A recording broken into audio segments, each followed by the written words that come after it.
Subscribe करें the forensic take channel को और एथिकल हैकिंग की वीडियोस को मिस ना करें। नमस्कार दोस्तों, मेरा नाम है अमित कुमार। आप देख रहे हैं फॉरेंसिक टेक यूट्यूब चैनल। आज की वीडियो में बात करने वाले हैं वल्नरेबिलिटी असेसमेंट के बारे में कि ये क्या है, इसके अंदर क्या क्या चीज़ें होती हैं और हम इसमें से हम क्या चीज़ें हम स्टेप फॉलो करते हैं एक वल्नरेबिलिटी असेसमेंट में। एंड इस तरीके का आपको मैं एक्सपीरियंस देने वाला हूँ इस वीडियो में। तो चलिए स्टार्ट करते हैं वीडियो। तो सबसे पहले हम जान लेते हैं वल्नरेबिलिटी एनालिसिस क्या होता है। वल्नरेबिलिटी एनालिसिस एक ऐसी टेक्निक है जिसमें हम कुछ फेसेस ट्राई करते हैं, जैसे कि एथिकल हैकिंग में होता था इंफॉर्मेशन गैदरिंग, स्कैनिंग, फिर उसके बाद आपका फिर इनोमिनेशन, फिर उसके बाद एक्सप्लॉयटेशन, उसके बाद क्लियरिंग ट्रैक या फिर पोस्ट एक्सप्लॉयटेशन। इस तरीके से होता था। तो यहाँ पे भी हम कुछ स्टेप्स होते हैं जो हम फॉलो करते हैं और कुछ चीज़ें होती हैं जिसमें हम काम करते हैं। तो सबसे पहला स्टेप होता है हमारा स्कैनिंग का। स्कैनिंग फेज होता है। इसके अंदर मैं ऐसे लाइन वाइज नहीं बताऊंगा जैसे हम एथिकल हैकिंग में करते हैं कि information gathering and that's all, जैसे ये सब सारी चीज़ें होती हैं उस तरीके से नहीं बताऊंगा। इसके अंदर बहुत सारे फेस मैंने आगे पीछे ऊपर नीचे रखे हुए हैं, तो उनको आप अपने हिसाब से अरेंजमेंट कर लीजिएगा। ये टोटली डिपेंड आप पे करता है। तो हमारा पहला फेज जो होता है वो स्कैनिंग है कि हमें स्कैनिंग करनी है। क्या चीज़ की स्कैनिंग करनी है? पहली बात तो, या तो पहले देखो, हम वल्नरेबिलिटी असेसमेंट कर रहे हैं, किसी चीज़ पे हम कमियां ढूंढ रहे हैं, तो सबसे पहले हम उसको स्कैन करेंगे। स्कैन क्या कर सकते हैं? कोई वेबसाइट हो सकती है या फिर कोई अगर टेस्ला की कार हो सकती है चाहो तो, ठीक है, उस टाइप से हो सकता है। तो अगर आप किसी आईपी को या फिर कुछ वेबसाइट्स को स्कैन कर रहे हो तो उसके अंदर क्या क्या निकालोगे? बहुत सारी चीज़ें होती हैं, जैसे कि उसके पोर्ट्स कौन कौन से ओपन है, क्या क्या सर्विसेज चल रही हैं, क्या क्या वर्जन है उन पे। तो ये सारी चीज़ें स्कैनिंग करते हो, क्या ऑपरेटिंग सिस्टम है उसमें, और मतलब और पोर्ट से सर्विस है और पोर्ट्स हैं, और ये सारी चीज़ें आप स्कैन करते हो, देखते हो कि इसके अंदर कोई वल्नरेबिलिटी तो नहीं पकड़ रहा स्कैनर। तो वो चीज़ स्कैनिंग में आती है। अब बात करते हैं एग्जामिनेशन। जैसे कि आप कभी एग्ज़ाम देते हो तो क्या करते हो? उस एग्ज़ाम में ये होता है कि भाई आप लोगों ने कितना पढ़ा है, और पढ़ा है तो सही पढ़ा है कि नहीं पढ़ा है। तो इसी तरीके से यहाँ पे भी वो चीज़ होती है, यानी कि आपने स्कैनिंग फेस में जो वर्नेबिलिटी फाइंड की है, मतलब अगर स्कैनर है जैसे कि हमारा नीसा स्कैनर हो गया, ओपन वास्क हो गया, या फिर बर्ब स्वीट प्रोफेशनल का स्कैनर हो गया, ये सब क्या कर रहे हैं? आपकी स्कैनिंग कर रहे हैं और उसके बाद आपको दिखा रहे हैं कि ये हो सकता है, इसके अंदर एसक्यूएल इंजेक्शन हो सकता है, या फिर ओएस कमांड इंजेक्शन हो सकता है, रिमोट कोड एग्जीक्यूशन हो सकता है, लॉग 4j हो सकता है। तो हम क्या करेंगे? इस चीज़ को एग्जाम करेंगे कि हाँ, स्कैनर ने हमें दिखा दिया है कि स्कैनिंग हो रही है और स्कैनिंग में ये वर्नेबिलिटी मिली है, तो हम इसको एग्जाम करेंगे, टेस्ट करेंगे कि हाँ सही में ये वर्नेबिलिटी है कि नहीं है। मैनुअली टेस्ट करेंगे या फिर अब टूल्स के थ्रू टेस्ट कर सकते हैं। तो वो सब एग्जामिनेशन में आता है। अब बात करते हैं डिस्कवरी की। डिस्कवरी का मतलब होता है खोज करना। मतलब कि अगर आपको कुछ सर्विस या कोई भी वर्नेबिलिटी मिलती है तो आप उस वर्नेबिलिटी से और क्या क्या कर सकते हो। मतलब कि जावा स्क्रिप्ट, मतलब क्रॉस साइट स्क्रिप्टिंग मिल गया तो क्रॉस साइट स्क्रिप्टिंग से बहुत सारी चीज़ें कर सकते हो। ऐसे एसक्यूएल मिल गया, एसक्यूएल से आप क्या जान सकते हो? वर्जन जान सकते हो, डेटाबेस देख सकते हो। अब उसके अंदर और डिस्कवर करो कि यार और क्या चीज़ें निकाल सकते हो। जैसे कि अगर आपने एसक्यूएल कर रखा है और आपको जावास्क्रिप्ट नहीं मिल रही है या फिर आपको क्रॉस साइट स्क्रिप्टिंग नहीं मिल रहा है, तब क्या कर सकते हो? एसक्यूएल के थ्रू जावास्क्रिप्ट ट्रिगर कर सकते हो, या फिर एसक्यूएल के थ्रू आप क्रॉस साइट स्क्रिप्टिंग भी ट्रिगर कर सकते हो। तो ये डिस्कवरी में आता है कि आप कितना सोच सकते हो, कितना ब्राइट सोच सकते हो, कितना लॉन्ग डिस्टेंस तक सोच सकते हो। तो ये आपकी दूर की नज़र पर आपको डिपेंड करेगा। इसके बाद होता है हमारा identification of system and application. ये एप्लीकेशन आइडेंटिफाई करना कि सिस्टम में क्या एप्लीकेशन चल रही है, क्या वर्जन है। ये ज़्यादातर हमारा स्कैनिंग फेज में ही कंप्लीट हो जाता है। अब बात करते हैं सिक्योरिटी मेजर्स की। अब जैसे मान लो हमने कोई वर्नेबिलिटी ढूंढ ली है, उसको मैनुअली टेस्ट भी कर दिया, एग्जामिन भी कर दिया कि हाँ इसके अंदर ये वर्नेबिलिटी है। हमें बहुत सारी वर्नेबिलिटी मिली जैसे कि SQL injection, OS command injection. तो अब ये हम देखेंगे कि वो वर्नेबिलिटी कितना बड़ा इम्पैक्ट क्रिएट कर सकती है या फिर कितना छोटा इम्पैक्ट क्रिएट कर सकती है। वर्नेबिलिटी ज़्यादा बड़ी है कि नहीं है, जिसके रिस्क ज़्यादा बड़े हैं कि नहीं है, या फिर रिस्क छोटे हैं, कम लेवल के रिस्क हैं, लो लेवल के रिस्क हैं, या फिर कुछ ऐसा होता है कि आपके नेटवर्क से जो आप आईडी पासवर्ड जा रहा है वो इंक्रिप्टेड फॉर्म में नहीं जा रहा है, एसएसएल नहीं लगा हुआ है।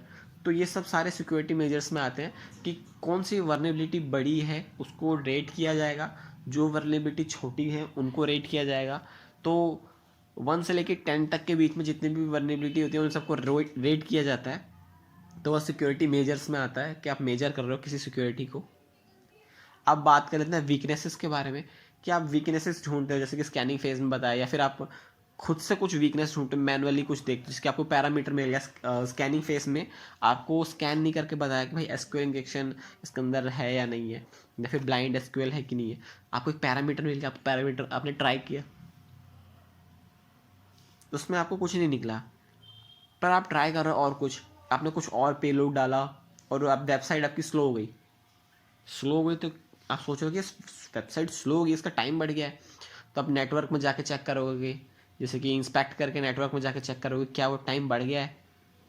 अगर टाइम बढ़ गया है तो हाँ, मतलब हो सकता है ब्लाइंड एसक्यूएल हो सकता है, और मतलब इस जिसे हम कहते हैं कि टाइम बेस एसक्यूएल, वो हो सकता है।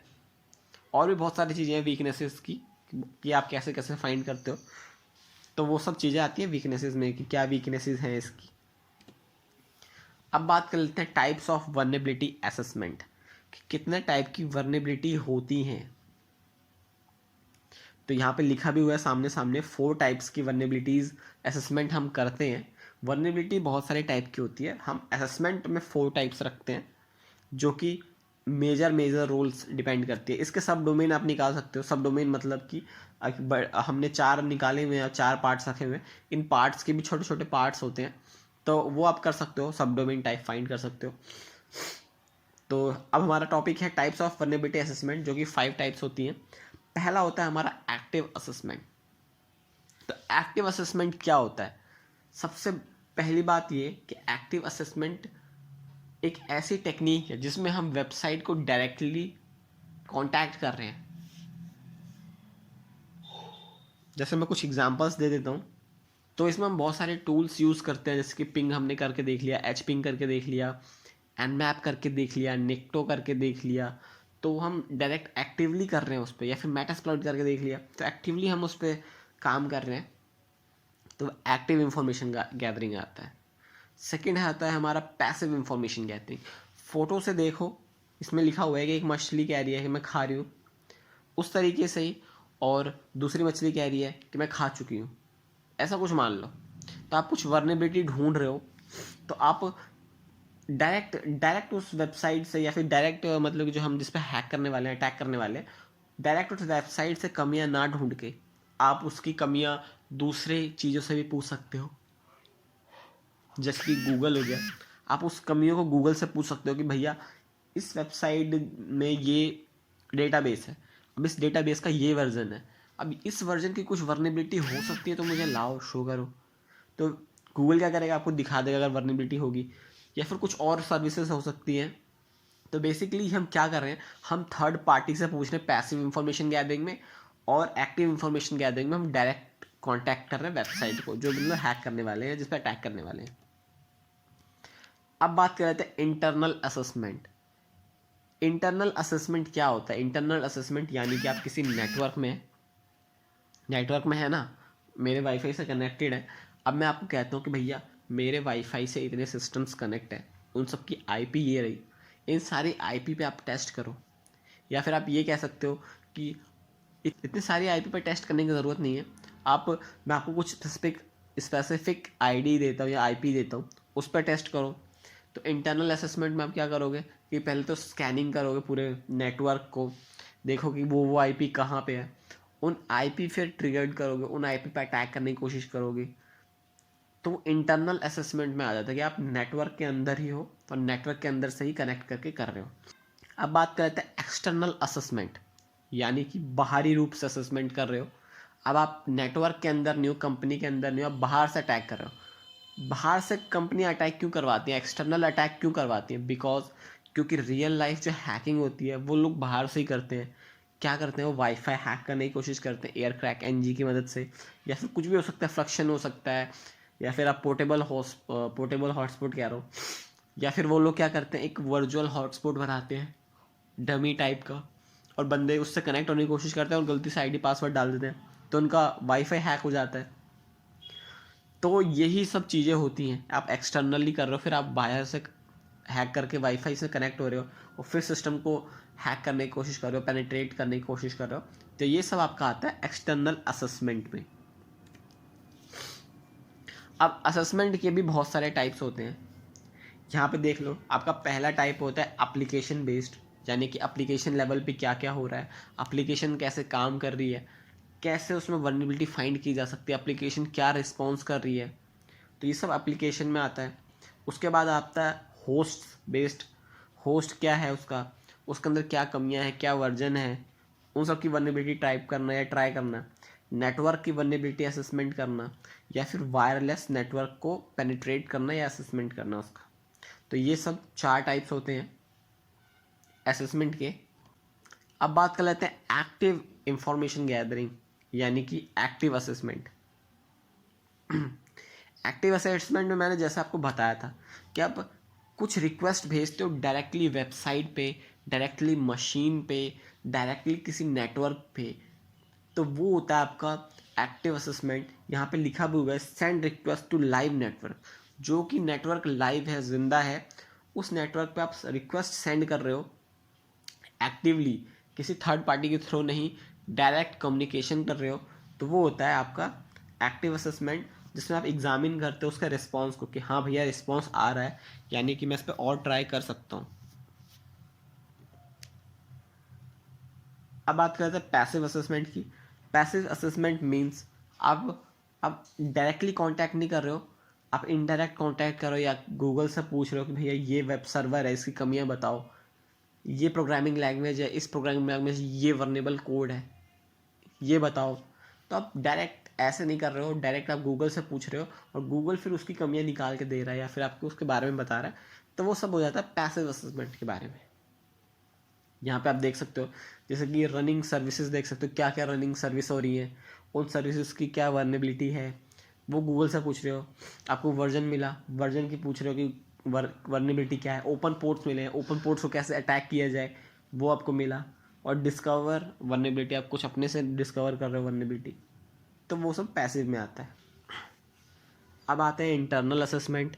जैसे मैंने आपको बताया था इंटरनल असेसमेंट नेटवर्क से कनेक्ट होकर करना या पेनिट्रेट करना नेटवर्क से कनेक्ट होके। तो इसमें क्या होता है, हम नेटवर्क से कनेक्ट होते हैं, स्कैन करते हैं इंटरनल नेटवर्क को, और स्कैन करने के बाद हमें आईपीज़ मिलती हैं या फिर कुछ वर्नेबिलिटीज़ मिलती हैं, उनको फाइंड करते हैं, डिस्कवर करते हैं कि क्या क्या और हो सकता है। उसके इंफ्रास्ट्रक्चर को स्कैन करते हैं, देखते हैं कि उसका इंफ्रास्ट्रक्चर सही है कि नहीं है, कुछ कमियां तो नहीं है उसके इंफ्रास्ट्रक्चर में। जैसे कि कुछ कुछ कंपनीज क्या होती हैं, अगर आप शेयर्ड होस्टिंग ले रहे हो तो शेयर्ड होस्टिंग में क्या होता है कि भैया उस होस्ट जो जहाँ पे सारी वेबसाइट होस्ट हो रही है, अगर वहाँ पे कोई वर्नेबल वेबसाइट आप डाल दो और वहाँ से आप कम्युनिकेशन करने लगो, तो ये आपकी वेबसाइट तो पहले से ही कमी है, आपने सारी और वेबसाइट्स को कमियाँ बना दी। मतलब कि आप अपनी वेबसाइट कमी वेबसाइट को वहाँ पे डालते हो सर्वर पे, और उस वेबसाइट के थ्रू पूरे सर्वर को हैक करते हो। और सर्वर को हैक करने मतलब उस सर्वर पर जितनी भी आईपीज़ हैं, मतलब कि जितनी भी वेबसाइट्स हैं, सबको आप पेनिट्रेट कर रहे हो। तो इंफ्रास्ट्रक्चर आप देख रहे हो। इसीलिए बहुत सारी कंपनियां वीपीएस का इस्तेमाल करते हैं, यानी कि वर्चुअल प्राइवेट सर्वर का। शेयर्ड होस्टिंग का इस्तेमाल नहीं करते, ये सिक्योरिटी रीजंस होते हैं बहुत सारी कंपनी में, बड़ी बड़ी कंपनीज में। तो इंटरनल असेसमेंट में होता है। ऐसे ही होता है एक्सटर्नल असेसमेंट में। एक्सटर्नल असेसमेंट क्या होता है, वी आर एक्सटर्नल नेटवर्क, मतलब आप बाहर के नेटवर्क से हो एंड ट्राई टू हैक, मतलब ट्राई कर रहे हो, आप हैक करने की कोशिश कर रहे हो कंपनी के नेटवर्क को या फिर कॉर्पोरेट नेटवर्क को, या मैं जैसे आपको बताया था वाईफाई हैक करने की कोशिश कर रहे हो, फिर उसके बाद नेटवर्क में आने की कोशिश कर रहे हो। तो इस तरीके से हम पेनिट्रेट करते हैं एक कंपनी के नेटवर्क को या कॉर्पोरेट नेटवर्क को। और एक्सटर्नली हम ये भी जानते हैं कि इंफॉर्मेशन गैदरिंग करते हो, आपको पता होगा information gathering is important part. 75% information gathering आपके हैक को बहुत इजी कर देती है, क्योंकि आप अगर एक्सटर्नली कर रहे हो, आपको पता चलेगा कि शेयर्ड होस्टिंग है आपकी वेबसाइट पे, या फिर जो जिस कंपनी की आप वेबसाइट पे पेनिट्रेट करना चाहते हो, आपको पता चलेगा कि भाई ये शेयर्ड होस्टिंग पे है, तो लिया आपने उसको और आप कर सकते हो, आपकी मर्जी है, आपका ट्राई है। छोटी मोटी कंपनियां शेयर्ड होस्टिंग ही यूज़ करती है, वो भी सिक्योर होता है, पर बड़ी जो कंपनियां होती हैं वो VPS का ही इस्तेमाल करती हैं, क्योंकि VPS थोड़ा सा महंगा होता है और उसकी मेंटेनेंस भी होती है, पर वो सिक्योरिटी अच्छी होती है उनकी ज़्यादा। पर आप ऐसे कर सकते हो कि शेयर होस्टिंग भी ले सकते हो, उसमें कोई ज़्यादा वो रॉकेट साइंस नहीं है। अब उसमें भी सिक्योरिटी होती है, ऐसी बात नहीं होती है। अब बात कर लेते हैं सेकंड पॉइंट के बारे में, find out vulnerabilities and exploit them for outside network. हमने आउटसाइड नेटवर्क से वल्नरेबिलिटीज़ फाइंड किया और आउटसाइड नेटवर्क पे से ही हम अटैक कर रहे हैं। तो अब बात कर लेते हैं हम 6 स्टेप ऑफ वल्नरेबिलिटी असेसमेंट की। अब हमारे पास 6 स्टेप हैं वल्नरेबिलिटी असेसमेंट करने के। हमें ये पता है कि 4-5 फेज़ हैं इसके, स्कैनिंग ये सब, और उसके बाद भी हमें ये पता है कि नेटवर्क में क्या क्या करना है, हमें आना है। और एक्सटर्नली आ सकते हैं, इंटरनली आ सकते हैं, आपके ऊपर है। पैसिव इन्फॉर्मेशन गैदरिंग करनी है, एक्टिव इन्फॉर्मेशन गैदरिंग करनी है। मतलब कि एक्टिव असेसमेंट है, पैसिव असेसमेंट है, इंटरनल असेसमेंट है और एक्सटर्नल असेसमेंट है। तो अब स्टार्ट करते हैं, थोड़ा सा और जानने की कोशिश करते हैं कि 6 पॉइंट्स और क्या क्या हो सकते हैं और क्या क्या सिक्योरिटी मेजर्स रख सकते हैं। देखो बेसिकली क्या होता है, जो वेबसाइट्स होती हैं वो .com.in पे चलती हैं। अगर आप उसका ही डोमेन कुछ चेंज कर दो तो ना तो डायरेक्टरी बस्टर में आता है, ना गूगल में सर्च आएगा। मतलब गूगल में सर्च आएगा बेसिकली, पर वो डायरेक्टरी बस्टर या किसी टूल में डिफ़ॉल्टली सेव नहीं होगा, तो आप उस डिफ़ॉल्ट से बच सकते हो। ठीक है, अब स्टार्ट करते हैं। 6 स्टेप है वल्नरेबिलिटी असेसमेंट। ये पहला होता है क्रिएट बेसलाइन।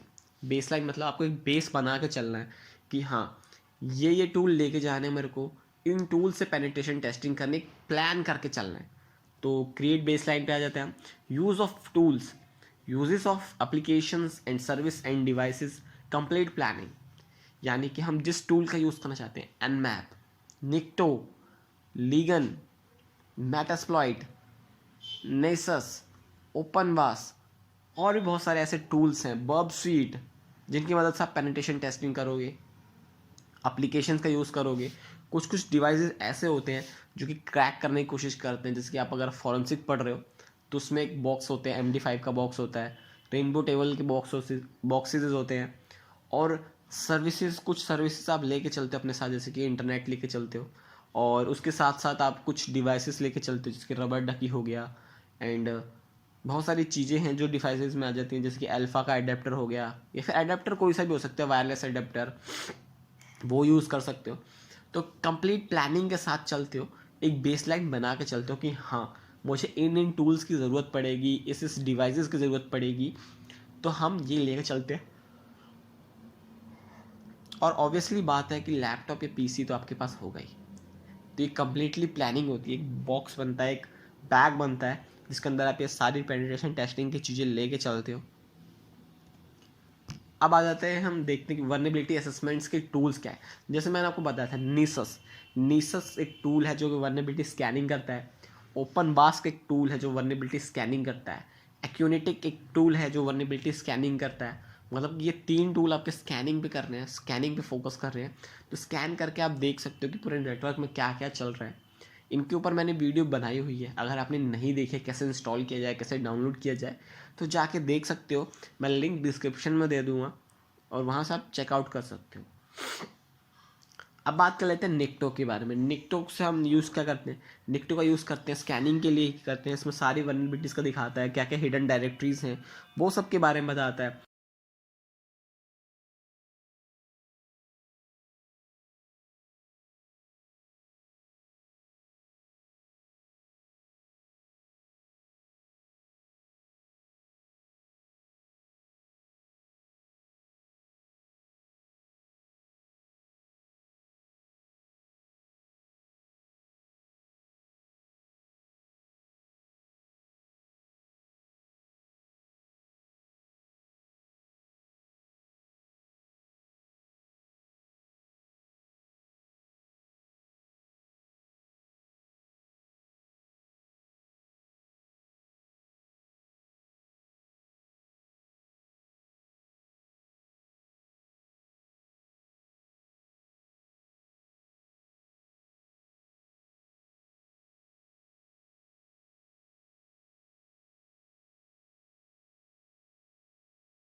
एनमैप का यूज़ करेंगे, एनमैप का यूज़ करेंगे हम पोर्ट देखेंगे, कौन सा पोर्ट ओपन है, कौन सा पोर्ट फिल्टर्ड है, और एडवांस एन मैप स्कैन करेंगे जिसमें स्क्रिप्ट लगाएंगे और वल्नरेबिलिटी स्कैनिंग करेंगे एन मैप के थ्रू।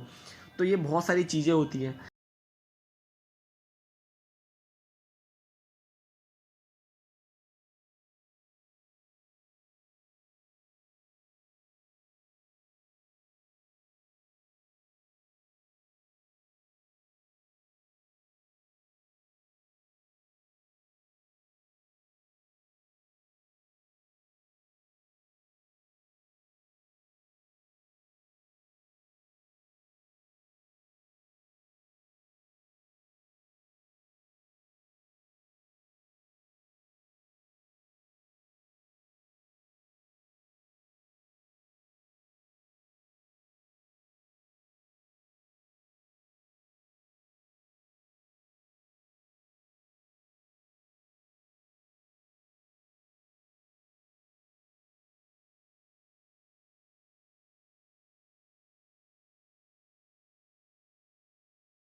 लीगन एक सॉफ्टवेयर है जिससे आप कर सकते हैं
एक्सप्लॉइट इतना तगड़ा सॉफ्टवेयर है एमएसएफ कंसोल जिससे आप उसे एक्सेस कर सकते हो।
और बर्ब स्ट्रीट आपके पास होगा, क्योंकि बर्ब स्ट्रीट तो वैसे काली में डिफ़ॉल्टली यूज़ होता ही है, तब बर्ब स्ट्रीट। तो ये सारे टूल्स आप लेके चल सकते हो।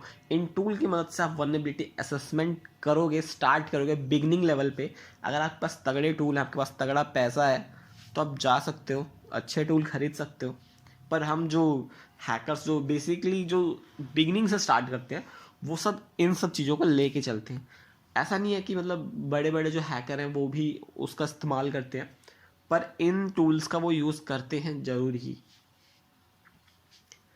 अब हमने क्रिएट बेसलाइन कर ली है, इसके बाद आप क्या करते हैं, वल्नरेबिलिटी असेसमेंट करते हैं, क्योंकि हमारे पास सारी चीज़ें तो हैं ही। अब हमें जाके अटैक करना है या फिर इंफॉर्मेशन गैदरिंग स्टार्ट करनी है, तो हम वल्नरेबिलिटी असेसमेंट स्टार्ट करते हैं, जिसमें क्या होता है, हम पूरे नेटवर्क को स्कैन कर चुके हैं। स्कैनिंग में हमें क्या क्या पता चला, सर्विसेज पता चला, वर्जन पता चला, क्या क्या वर्नेबिलिटी है, क्या क्या इंजेक्शंस है और क्या क्या सिक्योरिटी है उनकी, वो सब हमें पता चला। अब इन सबको लेके हम मतलब हमें वर्नेबिलिटीज़ पता चल गया, अब उनको एग्जामिन करना है। एग्जामिन मीन्स उनको मैनुअली ट्राई करना है, हैक करने की कोशिश करना है, क्योंकि स्कैनर ट्रू फॉल्स कंडीशन दे सकते हैं। ऐसा नहीं कह रहा हूँ कि देते ही हैं, पर ट्रू फॉल्स कंडीशन दे सकते हैं। तो आप क्या करोगे, खुद से उसको ट्राई करोगे, मैनुअली टेस्ट करोगे, सारी की सारी वर्नेबिलिटीज़ टेस्ट करने की कोशिश करोगे और उसकी एक रिपोर्ट जनरेट करोगे। जैसे कि अगर एनमैप्स आपको कुछ नहीं मिला तब लीगन का इस्तेमाल कर रहे हो, और इनमें से भी कुछ नहीं मिला तो आप मैनुअली ट्राई करके देख रहे हो कि भैया इनमें ये कमियां नहीं मिली हैं, तो हम ट्राई करते हैं। जैसे कि एक एग्जांपल देता हूँ, आपने अगर नीसस यूज़ किया हो या फिर एक्यूनिटिक यूज़ किया हो, तो क्या अगर आपने कोई वेबसाइट स्कैन करी, कोई नेटवर्क स्कैन किया, इसमें ये बता दिया कि भैया आपका जो सिस्टम है रिमोट कोड एग्जीक्यूशन पे वर्नेबल है, एसक्यूएल पे वर्नेबल नहीं है, रिमोट कोड एग्जीक्यूशन पे वर्नेबल है, ऐसा कुछ मान के चल लो। ठीक है, मैंने एग्जांपल थोड़ा सा वैसे लिया है कि आपको समझ आ सके। आपने एसक्यूएल का वर्नेबिलिटी नहीं है इसके अंदर, पर रिमोट कोड एग्जीक्यूशन कर सकते हो, यानी कि उस पर एक वर्जन वर्नेबल है जिससे आप उसको हैक करने की कोशिश कर सकते हो, हैक कर सकते हो। तो बेसिकली आप क्या करोगे, पहले तो ये ट्राई करोगे कि भैया वो वर्जन वर्नेबल है, उसको एक्सप्लॉइट मिलेगा मेटास्प्लॉइट के थ्रू उसको हैक करने की कोशिश करोगे, तो वो आपका हो गया। अब आपको पता है कि एसक्यूएल नहीं इसमें दिखा है, पर आप एसक्यूएल को ऐसे थोड़ा छोड़ दोगे, आप ट्राई तो करोगे। तो वो सारी चीज़ें आप मैनुअली ट्राई करोगे, इंस्पेक्शन करोगे और एग्जामिन करोगे, हाँ ये चीज़ है कि नहीं है, और उनके फ्लोज को ढूंढोगे, सिक्योरिटी पॉलिसीज़ को देखोगे कि जैसे मैंने सिक्योरिटी पॉलिसीज़ में आपको बताया था कि आप वीपीएस इस्तेमाल कर सकते हो शेयर्ड होस्टिंग की तरह, शेयर होस्टिंग की जगह पे वीपीएस इस्तेमाल कर सकते हो। तो कुछ पॉलिसीज़ सेट करोगे कि भैया आपको ये पॉलिसीज़ लेके चलनी है, और उन सबको प्रिवेंट भी करोगे, उन सबको रिमूव भी करोगे जो भी वर्नेबिलिटीज़ है। अब आ जाता है हमारा नेक्स्ट पॉइंट जो है कि रिस्क असेसमेंट। रिस्क असेसमेंट क्या है भैया, मैंने आपको पहले ही बताया था।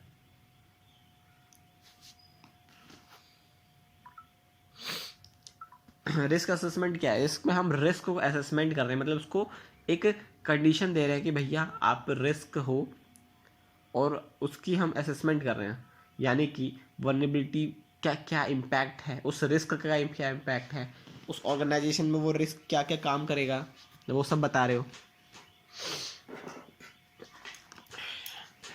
और उस वर्नेबिलिटी का क्या इम्पैक्ट पड़ रहा है, मतलब कि वो वर्नेबिलिटी कितनी ज़्यादा तगड़ी है नेटवर्क में, और उसका स्कोप क्या है, तो वो सब ट्राई करोगे, पता करोगे, तो वो सब आता है आपका रिस्क असेसमेंट में।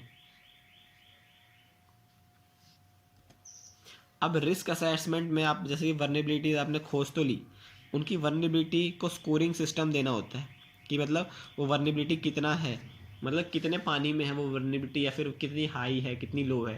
तो यहाँ देखो मैंने एक स्कोरिंग सिस्टम डाला हुआ है, कॉमन वर्नेबिलिटी स्कोरिंग सिस्टम, जिसे आप CVSS भी कह सकते हो।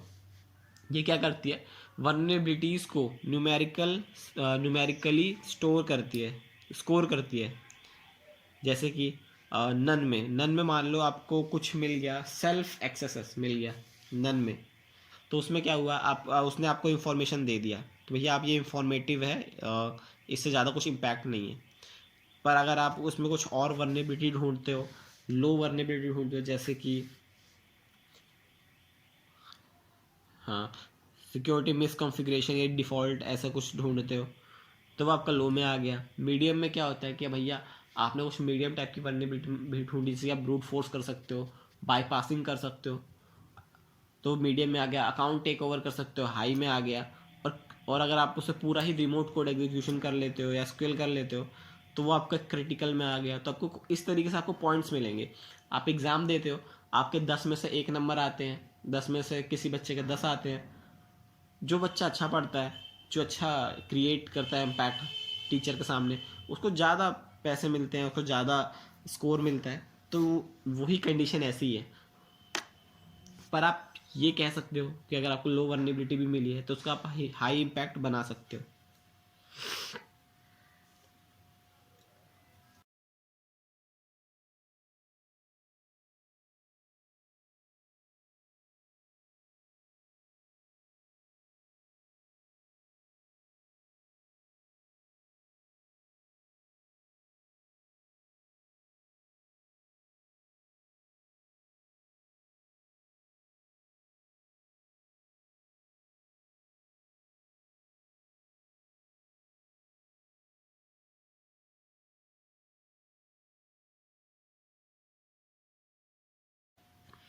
अब आ जाता है हमारे पास है वर्नेबिलिटी, कॉमन वर्नेबिलिटी एक्सपोजर, जिसे हम CV भी जानते हैं, CVE। CV is a list of non vulnerabilities including N identification numbers and description. CV क्या है भैया? आपको एक एक्सप्लॉइट बन गया है, मतलब आपकी एक वर्नेबिलिटी बन गई है। अब उस वर्नेबिलिटी को आपने किस नंबर में रखा हुआ है, मतलब कि उस वर्नेबिलिटी की ID क्या है, तो वो सब इसमें आता है। आपके पास 2 वेबसाइट भी हैं, CV मिट्रेट और एक्सप्लॉइट DB।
तो ऐसे ही आप एक्सप्लॉइट वहाँ से ढूंढ सकते हो। और उन एक्सप्लॉइट को अगर ढूंढोगे तो वहाँ पे आपको ये भी दिखेगा कि उन एक्सप्लॉइट्स को एक ID दी गई हुई है, एक पैरामीटर दिया गया, कब ढूंढा गया था, कितना इम्पैक्ट वाली है।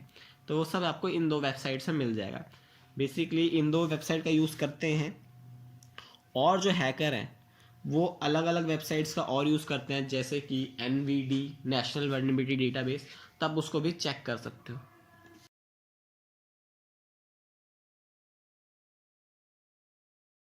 तो हमारा रिस्क असेसमेंट हो गया। अब आती है हमारे पास रेमिडिएशन की बारी। रेमिडिएशन क्या होता है भैया? रेमिडिएशन का मतलब होता है कि कैसे हम बचा जा सके, तब वो होता है। तो remediation phase is a important phase. We detected vulnerability and prevent them, but we prevent high priority vulnerabilities because they can cause a huge impact.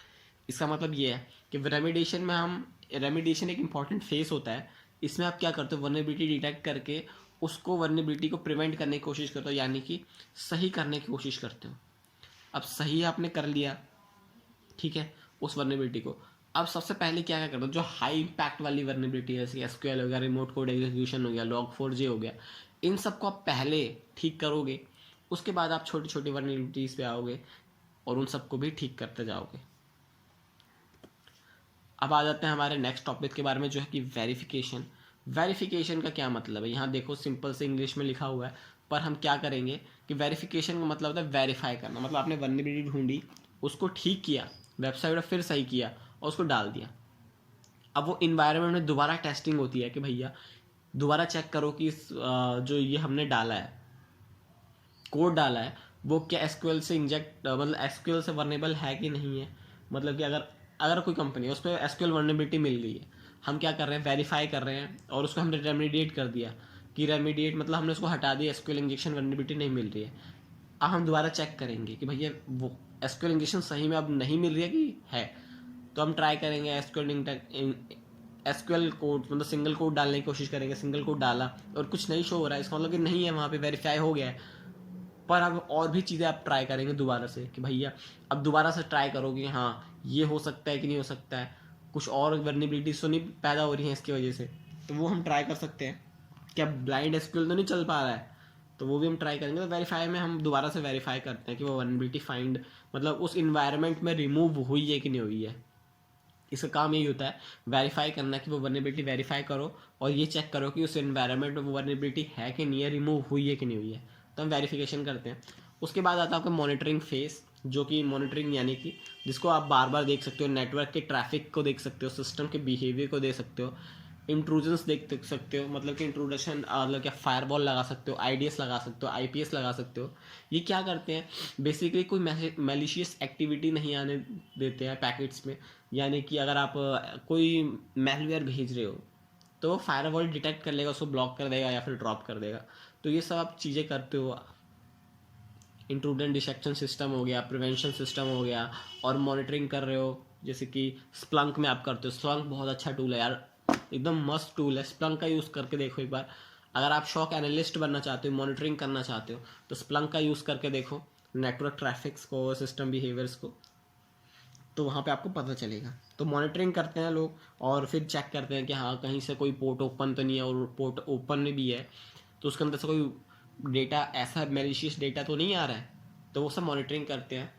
तो हम एक ऐसी पॉलिसीज़ बनाते हैं जिसमें वो बंदा होगा, मॉनिटरिंग करेगा, वो देखता रहेगा। तो यही होता है हमारा बेसिकली वर्नेबिलिटी असेसमेंट फेज। अगर आपको वीडियो अच्छी लगती है, वीडियो अच्छी लगी होगी तो लाइक ज़रूर करना, शेयर करना अपने दोस्तों के साथ, कमेंट करना, और अच्छे अच्छे कमेंट करना यार, जैसे भी आपको वीडियो लगती है आप उस हिसाब से कमेंट करना। अगर आपको पसंद आती है तो अच्छा कमेंट करना, नहीं पसंद आती है तभी मुझे बता देना कि सर इसके अंदर ये हो सकता है, दिक्कत है। तो अगर आपको वीडियो अच्छी लगी तो लाइक करें, सब्सक्राइब करें, शेयर करें अपने दोस्तों के साथ। मैं मिलता हूँ आपको अगली वीडियो में, जब तक के लिए जय Hind, Vande Mataram, goodbye, take care, tata. और अगली वीडियो में आपको पेनिट्रेशन टेस्टिंग की बहुत अच्छा एग्जांपल दूंगा, प्रैक्टिकल एग्जांपल दूंगा, क्योंकि vulnerability assessment is a theory part and the penetration testing is a practical part. तो हम दोनों करेंगे और अच्छे से सीखेंगे और आगे बढ़ेंगे यार। तो चलो मैं मिलता हूँ अगली वीडियो में, जब तक के लिए जय Hind, Vande Mataram, goodbye, take care, love you.